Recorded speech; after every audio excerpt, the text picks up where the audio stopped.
Ram Veravan. I'm a Senior Vice President at AutoGenomics.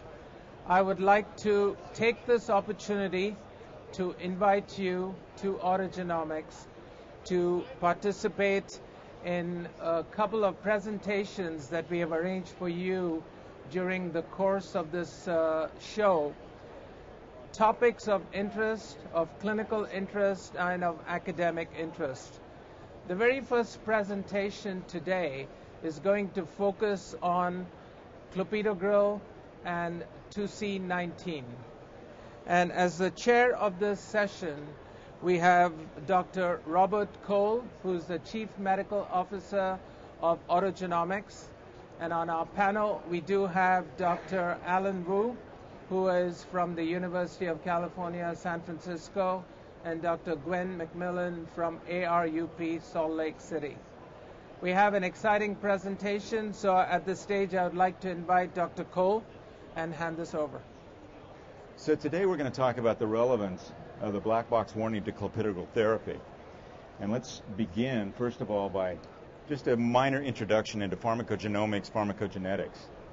We understand that pharmacogenetics, or personalized medicine, we are engaged in the process of doing genetic evaluations on patients to determine what the right drug will be, what the right dose, and potentially what the right patient for that drug will be. The choice of therapy can be predicted by specific genetic changes that can be tested clinically. Our clinical goals for pharmacogenomics are to avoid adverse drug reactions, to maximize drug efficacy, to select responsive patients, and to find individualized drug dose. Now, if we look at this chart that I'm sure many of you have seen, as it turns out, only about 50 to 60% of the patient population drugs are really designed for. And sub-members of that population, the drug may be toxic, but beneficial. For those patients where the drug is toxic, we may have to consider to reduce the dosage, or change the drug. For some members of the population, the drug may not be toxic, but not beneficial at the standard dose. And for those patients, we have to consider increasing the dose to get the benefit that we're looking for. For other patients, the drug may be toxic, but not beneficial. For those patients, we would consider using a completely different drug. And then we have the population which the drug was probably designed for over here in the other corner. We're going to be talking about some specific elements of the metabolism system that is involved in helping making those predictions. The cytochrome P450 system is a large family of hemoproteins. Their central importance in metabolizing a large number of endogenous and exogenous molecules. In the liver, these substrates include drugs and toxic compounds. CYPs are the major enzymes involved in drug metabolism, and we'll be talking about clopidogrel later. We'll be talking also about not only metabolism, but bioactivation. The genes encoding CYP enzymes, though, are polymorphic. We use the term polymorphic to indicate that there are individual differences in the way these enzymes function from one person to the next. Now, the CYP2C19 enzyme is involved in metabolism of a variety of different drugs, including antidepressants, anticonvulsants, proton pump inhibitors, cytotoxic agents, beta blockers, anti-estrogens, and antimalarials. We're going to talk today, though, specifically about Plavix. Now, Plavix is known, the generic name is clopidogrel bisulfite. There are over 90 million patients worldwide on the drug. Now, what are the indications for Plavix? Acute coronary syndrome. These are patients that are having chest pain. Many of these patients will require an interventional evaluation in the form of an angioplasty or a stent placement. For these patients, we are concerned about alterations in the endothelial lining of the vessels to the heart, and we're concerned about the development of clot formation. So giving Plavix is an important drug to reduce clot formation and reduce platelet aggregation. Patients that have had a recent myocardial infarction may also be placed on this once again to reduce platelet aggregation. Recent strokes, and patients that have had established peripheral artery disease. Now, the mechanism of action. Now, Plavix is a prodrug that irreversibly inhibits ADP receptor P2Y12, which is on the platelet cell membrane, which is essential to platelet aggregation. It's important to recognize this is an irreversible binding.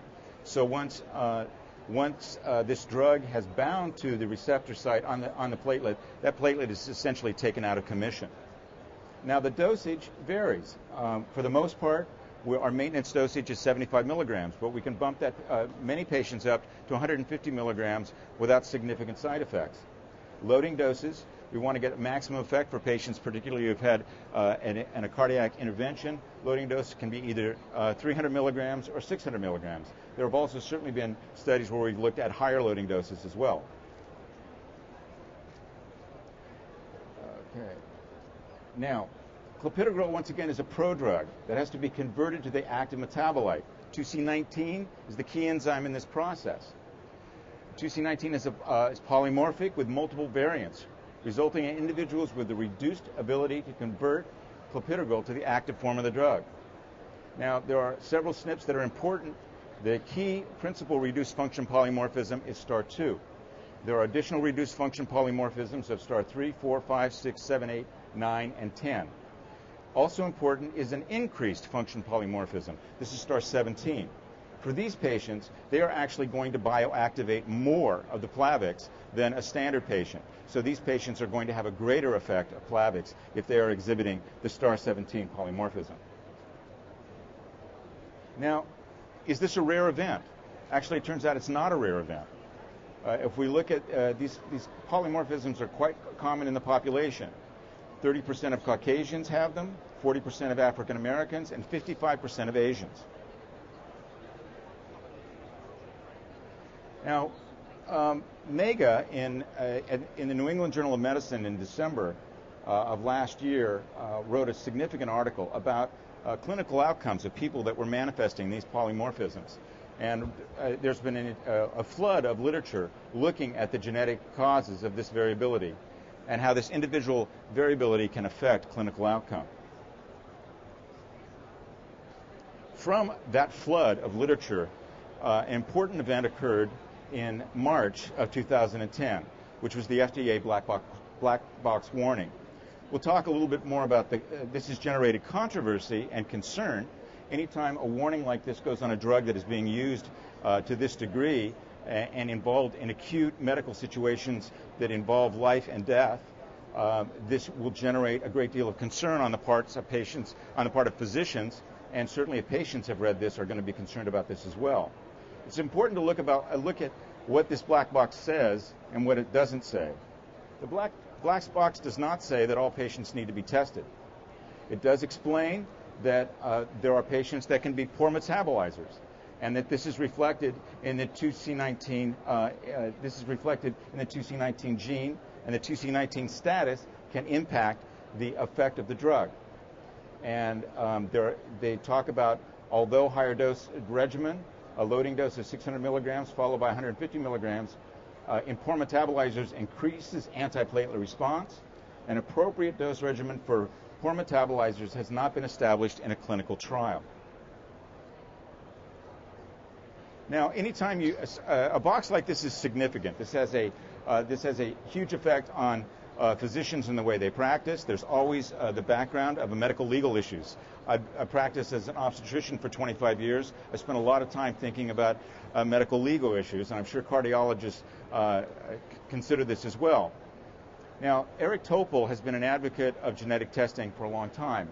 He wrote a very compelling opinion piece in the Journal of the American College of Cardiology. And he makes three major statements that I think are important. He says the evidence threshold supporting individualized clopidogrel therapy has been clearly surpassed. He also states we cannot afford to wait years for the results from trials which have yet to be initiated. I think this is an important point that he makes, that the true multi-arm trials looking into this question have not yet been designed and are not presently underway. So we have years to wait before we have the complete answers to the questions that are hanging over us. And his position is that we should implement all potential interventions to help prevent the catastrophic outcomes of stent thrombosis and death in the tens of thousands of patients currently at risk. And we have a recent article, a clinical alert put together by the American College of Cardiology Foundation Task Force and the American Heart Association. And this is their comment about the black box. It serves to make clinicians aware of the imperfect but significant knowledge that we have about genetic variation in response to clopidogrel, and to emphasize that clinicians should use this knowledge to make decisions about how to treat individual patients. Now, I think it's important to recognize what they've said. They've said is if the knowledge is there for you, you should use that knowledge to make a clinical decision about how you're going to treat the patient. They fail to state whether you should go out and search out that knowledge, and that remains to be the controversy that will be resolved, hopefully in the near future and not the long term. Just to follow up, the clinical alert, I think, is a very balanced and appropriate exploration of these issues. They talk about the evidence on variability of clopidogrel response, the current status of CYP2C19 genotyping assays. They discuss alternative dosing regimens for clopidogrel. They also talk about medication substitution, and they also review ongoing trials. But to date, the ongoing trial that we would really need to design to answer these questions have yet to be instituted, and we'll have to wait to see what the answers will be. So with that, I'm going to pass it over to Dr. Alan Wu. I have instituted a 2C19 program at my hospital based on the information from the FDA and the black box warning.